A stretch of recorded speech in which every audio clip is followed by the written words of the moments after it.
Today we're doing a live stream that's a bit different. So I went to the Hague in I went to the Hague in the Netherlands today because I'm a Finnish citizen, so I have the right to vote in Finnish elections, and they have Finnish elections soon. So I went to the Finnish embassy to exercise my right as a Finnish citizen to vote.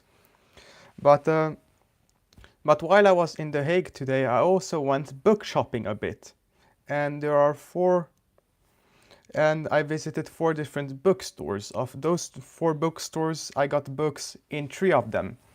And if you ever go to The Hague, I would strongly recommend you to visit the American Book Center. It's a great bookshop. You have a mix of books that are new and a mix that are used. You have a mix of new and used books in the American Book Center, I think it's called. So it's similar to Waterstones, but better, and it's in the Netherlands. And all of the books there are in English. So, hello everyone for joining us. I've got 8 books here to talk about. This is a book haul, and I'm gonna present the books I got. So in the first bookstore I went to, I got 2 books, and they actually enveloped it in this, so I'm gonna open this. My father, Massimo Piazza, greeting Williams, in Central, The Hague. Yeah, it's in the Hague. Everything, all these bookstores, I think, are 1 kilometer or so, 500 meters from the Hague Central Station. Williams Library, we love book hauls. My father in the center, yeah. It's very close to the center. Yeah, I haven't done books hauls previously because often when I get a lot of books, I'm around my family, so I'm not doing any videos then. But here, I'm alone in the Netherlands. I've got my own room, so I can do a book haul here in peace. So these are the first 2 books I got. And I actually got these before I went to vote in the Finnish embassy. I did 1 bookstore before the embassy, and then 3 bookstores after the embassy. Okay. So I've got 2 books here. Let's see, I think this one was the first one I found. It's called The New Cold War by Gilbert Achcar, so some international relations geopolitics book. And it's about how we're coming to a new Cold War. I think it's between how the USA is becoming severely rivaled now by Russia and China, and how conflicts like the one in Ukraine and Taiwan fit into this. Yeah. So should be an interesting book. I can see there are comments on the back here by Chomsky and Samuel Moine who recommend this book. And it's about 300 pages, so should be an interesting read. My father recently let's see, this is, oh yeah, this is published in 2023, so this is a recent book. This wasn't exactly a cheap book to get, but yeah, this is published in 2023. And don't think the month is written here, but yeah, this book is published this year. Yeah, so I've got the 2023 book here. And the subtitle here is The United States, Russia, and China from Kosovo to Ukraine. So yeah, that's the first book.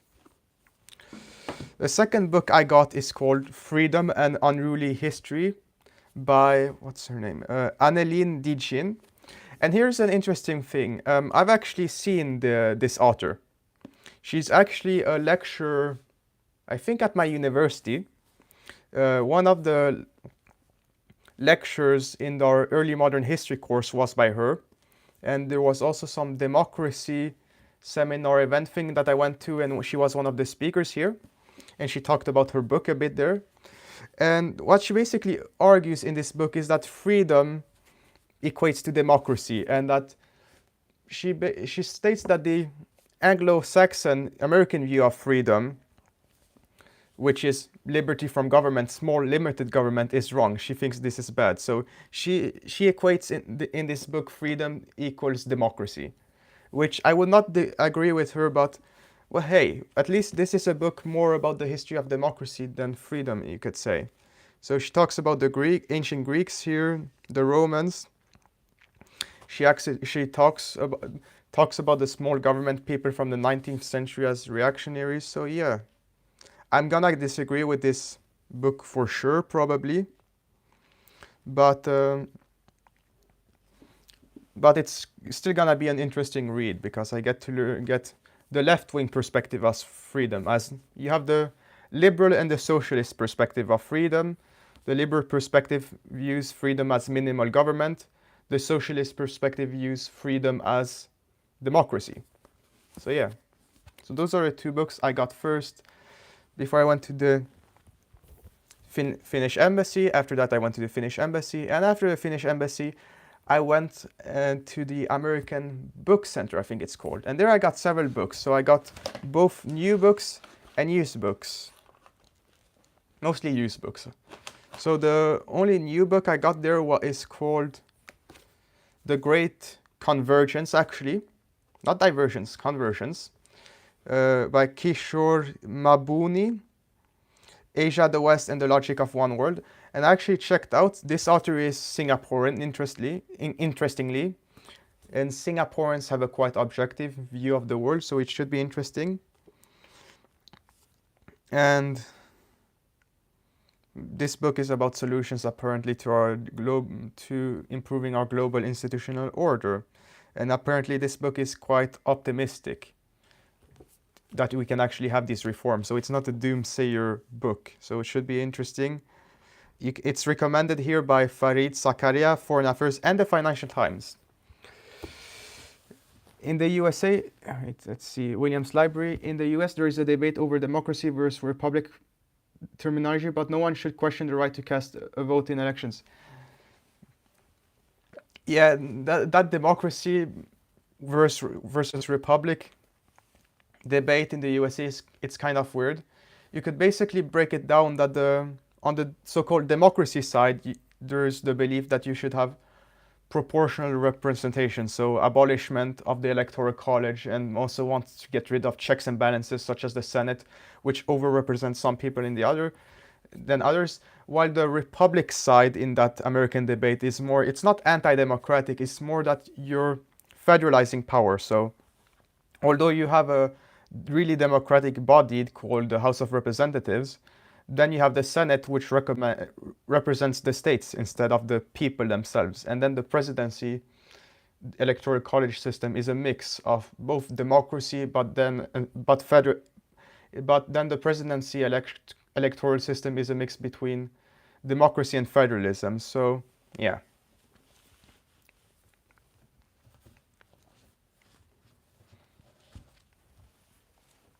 People don't realize the USA was the first truly modern democracy in a sense, because England had a very limited vote compared to what they had in the USA. Most white men, at least in early modern America, could vote, at least in the north. So that was the most democratic out of all system at the time.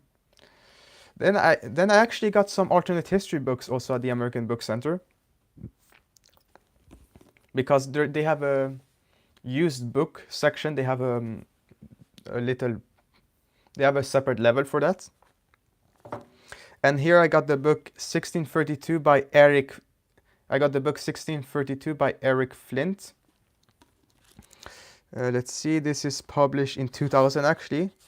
And oh, there's a map in here. Oh, there's a map of the Holy Roman Empire here. And yeah, another map here, as you can see. It's about the size of a Turtle book, so about 600 pages. And this is basically, let's see, I think this is one town in America that gets transported back in time to the Holy Roman Empire during the 30 Years' War in 1632. So yeah, this is weird time travel alternate history. So it's not really plausible, but it's still an interesting concept. And there's a sequel to this. I actually saw it at a bookstore, but I didn't get it because I don't know if I will like this book. But yeah, 1632 alternate history and time travel during the 30 Years' War. Should be interesting. Maybe I'll read this towards the end of the year or sometime in the beginning of next year. Yeah, so yeah. You can actually see here that there's a picture here of some older guns, but also dressed as medieval people, kind of. Williams Library, if I can get alternate history in the Netherlands, I'm definitely going there. Oh yeah, yeah, the American Book Center is the best bookstore I've visited so far in the Netherlands. It's better than Waterstones even, I'd say. I mean, Waterstones, you go there for new books, but alternate history books, you only find that basically if you go to used bookstores in Europe. So yeah. And there's actually a bigger American Book Center in Amsterdam. And there's another one, I think, in Leiden or something like that. So there's 3 in the Netherlands. And I want to visit all of them, maybe. Okay, and then I've got... Oh yeah, I got some bookmarks here also. So this is one of the bookmarks for the American Book Center. It's called the American Book Center since 1932. I think it's a family business. And they're in Leiden, Schiedam, The Hague, and Amsterdam. So if you want to go to an English bookstore, go there. Did I put any bookmarks in here? They also got some good, interesting bookmarks, as you can see. Let's see. And then I also got 2 Harry Turtledove books. Books 2 and 3 actually in the trilogy, weirdly enough. So this is Harry Turtledove Fantasy. So I've got here The Breath of God and The Golden Shrine. It's a fantasy series, I think, during the Iron Age or something like that. And there's something of a glacier. I don't really know what it is about, but it's Turtledoves. And I got this very cheap for €2 a piece. But I don't have the first book in the trilogy, so I have to find the first book somewhere. And the first book is called, let's see, Beyond the Gap. So the Beyond the Gap series, or whatever it is called. But here you can see, once the great glacier enclosed the Rasmodalian Empire. So yes, this is Word Turtledove, where he does more fantasy than sci-fi. It's still alternate history, technically, I think. So yeah. Williams Library. I did get the 20th anniversary edition of Fatherland at the bookstore at the Jakarta airport. All others I bought online. My father, maybe I have it. I don't think so. You have fantasy that has to do with the Romans, I think, not with the Iron Age.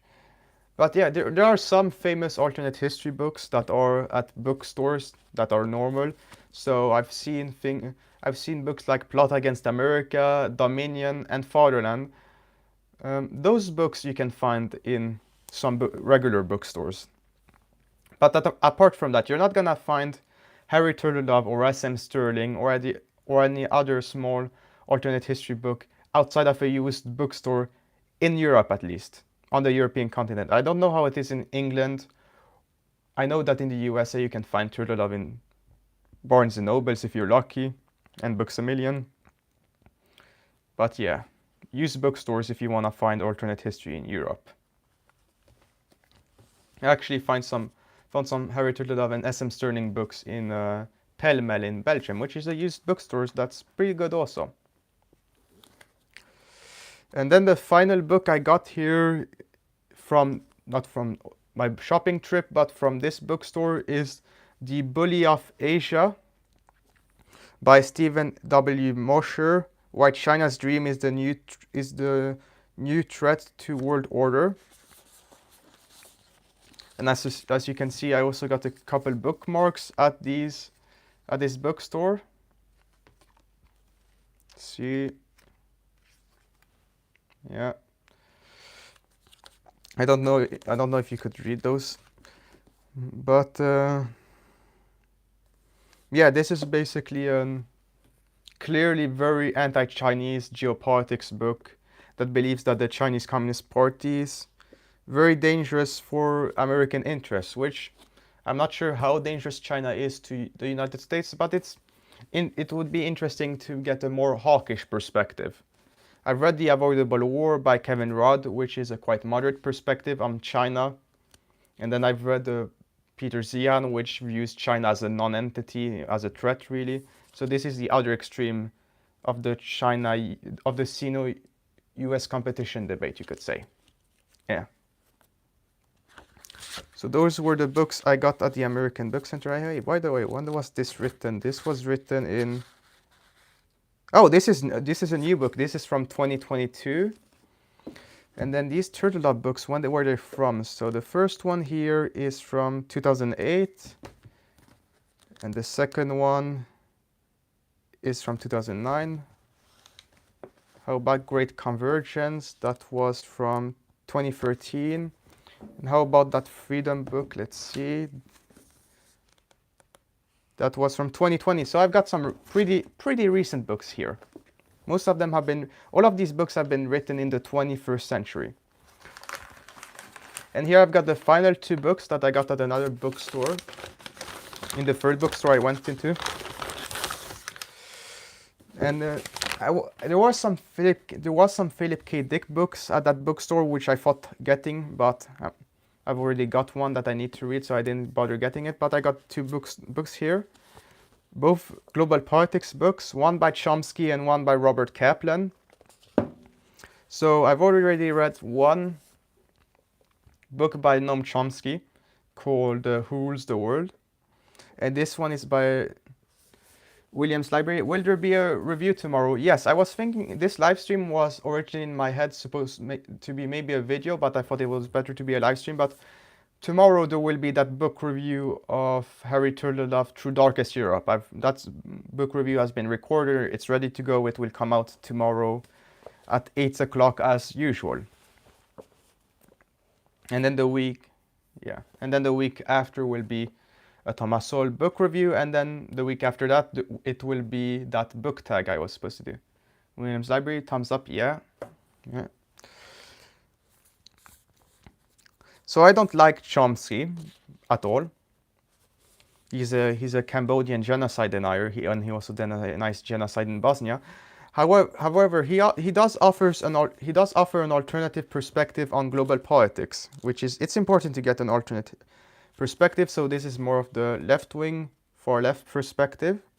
So should be interesting. And here he covers a lot of stuff. So in Syria, pandemic, surveillance, threat of nuclear war, the impact of the 2016 presidential election. So this should be an interesting, although I'm sure I'm gonna disagree with it, plenty book.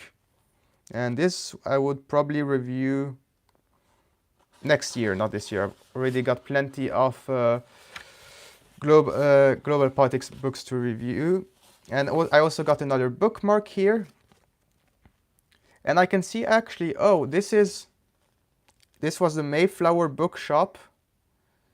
And there's one in the Hague, and then there's one in Leiden. Okay. Let's see, my father posted a title. What does he say happened in Cambodia? Oh, here's a screwed up thing. He may have changed his mind, but I don't think so. So during the 70s, when you had the Cambodian genocide happening, Chomsky is on tape saying that these are exaggerated things, that they're made up by the American CIA, that a lot less people are being killed in Cambodia than was said. And then he's also later somehow blamed the Cambodian genocide on the USA. So Chomsky is really screwed up in the head when it comes to genocide, especially Cambodia. Either he blames the USA for it, or he claims that it doesn't happen. So he holds two contradictory ideas in his head at the same time. How he does not have cognitive dissonance, I do not know. Yeah. And this was published in 2017.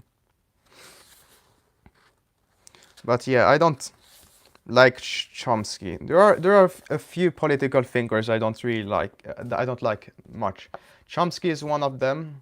And then there's Paul Krugman. But Chomsky, yeah, his genocide denial angers me a little bit. And then he misrepresents history a lot. But this should be an interesting book read anyways. And this is based on conversations with another guy. My father, thank God the Vietnamese invaded and stopped it. Yeah.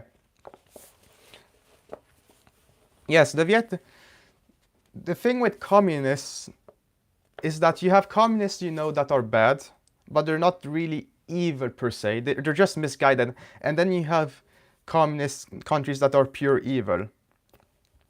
Like Cambodia is the most evil thing that has ever happened in my democratic Cambodia, Khmer Rouge. That's the most horrible thing that's happened in human history.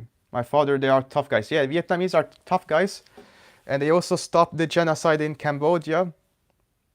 Maybe it has to do with the fact that the Cambodians were massacring Vietnamese. Williams Library, who is your favorite elected politician, past or present, or both? Okay. Do you mean in general or a specific country? Let's see. There are some politicians I like, kind of. Let's see. So of course I like a lot of the founding fathers presidents in the USA as they established the American Republic. So I like a lot of founding fathers presidents. So I like Washington, Jefferson, Madison, Monroe. Those were good presidents. Let's see. I also like Grover Cleveland. He's the last Democrat that was Democratic president in the USA in the late 19th century. That was for limited government. I kind of like Reagan. Then in the UK, I like Thatcher. I like Churchill. I like also William Gladstone. He was a pretty good prime minister in the last 19th century. I think it's the really last truly liberal British prime minister. Then honestly, there are some politicians that were dictators that I kind of admire. And the dictator or politician that I most admire of all would probably be Lee Kuan Yew of Singapore. He created the closest thing that he created a supposedly good dictatorship, you could say. He really made the economy good. He stopped inter-ethnic violence in Singapore. So the perfect model for how you should be as a dictator is Lee Kuan Yew. And then there are I like a bunch of politicians. I tend to look if they overall did more good or bad, even if I disagree with a lot of what they did. But yeah, I can explain myself more if you want to, Williams Library, or talk about the specific person I mentioned. But yeah, there are I like some politicians. Yeah. And if you really want to, I can also tell you the politicians I really dislike. My father, Justin Trudeau. No, I don't like Justin Trudeau at all. No, he's a horrible prime minister for Canada, and I'm Canadian, so I get to say that. But this is a live stream, so I can be more politically there. But Trudeau is basically responsible for banning most guns in Canada now, or pretty much all of them, I think. He also was extremely authoritarian on COVID policy. So he may have been the worst politician in the English-speaking world this century. Yeah. But then I've got the final book here by Robert Kaplan. And I could have gotten bought 3 books in this section and gotten at the price of 2, but I only got this one. So The Return of Marco Polo's World by Robert Kaplan. War Strategy and American Interest in the 21st Century. And this is another standard geopolitics book. I'm not sure exactly what it's about. Let's see. So here on the back cover, in the late 13th century, Marco Polo began a decades-long trek from Venice to China along the trade route between Europe and Asia known as the Silk Road, a foundation of Kublai's sprawling empire. Now in the early 21st century, the Chinese regime has proposed a land and maritime Silk Road that duplicates exactly the route Marco Polo traveled. And Kaplan outlines the timeless principles that should shape America's role in a turbulent world that encompasses the Chinese challenge. Oh, so this sounds like to be a similar book to the New Silk Roads by Peter Frankopan. By the way, Peter Frankopan released a new book, which I saw at pretty much every bookstore. Although it wasn't a cheap book, it's like 30 euros. So I would have got that if it was cheaper. But yeah, and this was released in 2018, so during the Trump era. And I'm gonna guess that it's also critical of Trump. There's barely any international relations theorists or geopolitical writers that like Trump. None of them like Trump. Realist liberals, pick whoever you want. Nobody likes him for geopolitics for some reason. But yeah, so that's another geopolitics book, and that's the final book I got in The Hague. In the third bookstore, I actually visited a fourth bookstore to check out if there were any books that interested me there, but I found nothing. So let's see what we've got here, because we've got plenty of books here. So first of all, let's just look at the geopolitics books. So I got at The Hague today 5 different global politics, international relations books, as you can see here, and they're of varying perspectives here. So I like to get a lot of perspectives on global politics and international relations. And I got also 3 alternate history books here, 2 by Turtledove, 1 by Eric Flint, and I also got a history book by a professor at my university that I think is a socialist. And those were all the books I got at my visit to The Hague. So yeah, I hope you enjoyed this. Does anyone have any questions, I wonder, that they want to ask me? My father, you've met her, you have her. Oh yeah, she was. We had 7 lectures in early modern history, and on the lecture on the Enlightenment a few weeks ago, she was the lecturer, the professor there. So she lectured about the Enlightenment.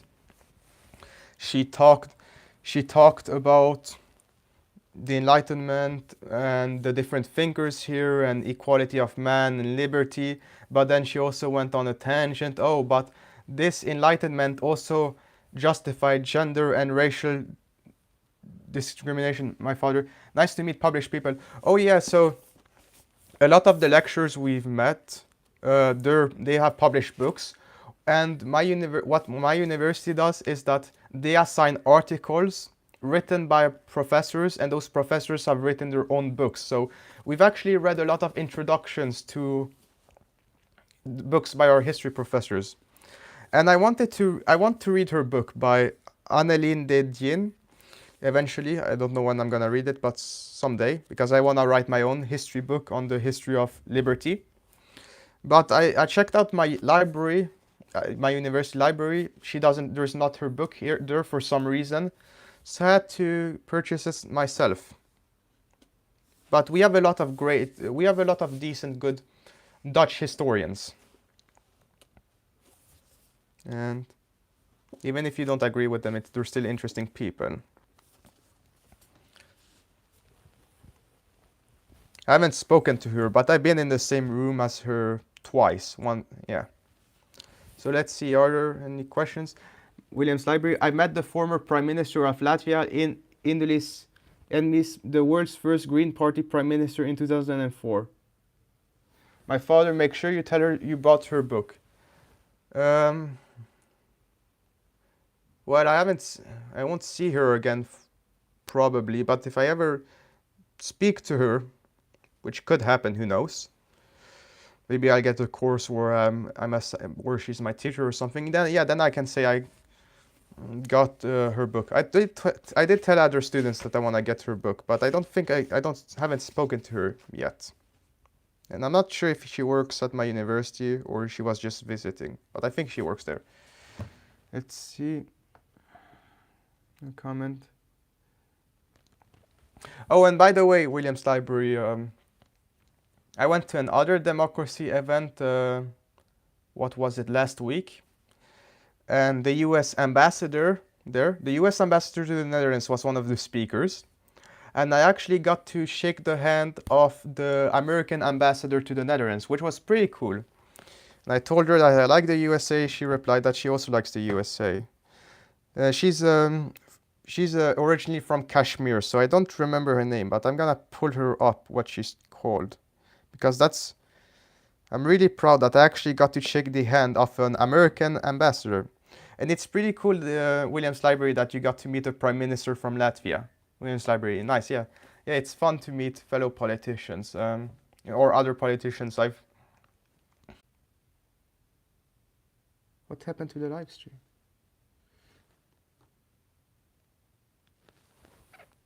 Oh, there was some problem with the live stream temporarily. It's raining here, so yeah. But I don't. I can't really show a picture of her because of screen problems. But that's a picture. I met this person, an actual ambassador. That's American, so that's pretty cool. So yeah. Anyways, thanks everyone for my father. See her. What? Wait a second. Can show here the qualities. I had to turn down the screen here because of lighting issues, but yeah, I met this person, and she's the American ambassador to the Netherlands. That's pretty cool. She's called Shefali Rastan Dugal, and she's been ambassador here since September of last year. My father, it's okay, good. And yeah. Oh, I meant I could see her. Okay, good, good. All right. Yeah. Yeah, I haven't met such a high-level diplomat before, but that was pretty cool. It was just briefly, but anyways, yeah. But anyways, I'm done with the book haul here, so I'm gonna start closing the live stream. Thanks everyone who came to watch. I know there's gonna be some other people who watch later. For the people who watch later, you can of course post comments in the live stream later on below, and I'll answer any questions you have or any queries you wanna post. Yeah. My father, I rubbed shoulders with Al Gore, Henry Kissinger, and Donald Trump. Yeah. Yeah, that's pretty cool. Especially Kissinger, that's cool to meet him. He's a very important geopolitics guy. But thanks for joining this live stream, and I will see you guys later in another stream. Maybe next month, we'll see. Then I'll be in Sweden or Finland. Maybe I'll live stream that. Otherwise, I'll see you back in the Netherlands in May. My father, short guy. Yeah, he's... Oh yeah, Kissinger is short. Yeah. Yeah. Anyways, my father, thanks, enjoy it. Okay, goodbye. I enjoyed having you guys on this live stream. Bye, Williams Library. Bye, Dad. Thanks for watching this book haul. Maybe I'll do more in the future. My father, nice evening. Otherwise, I'm the Avid Reader, and I will see you readers next time. Come tomorrow. I'll be doing there's a book review on Through Darkest Europe by Harry Love. See you then. Goodbye.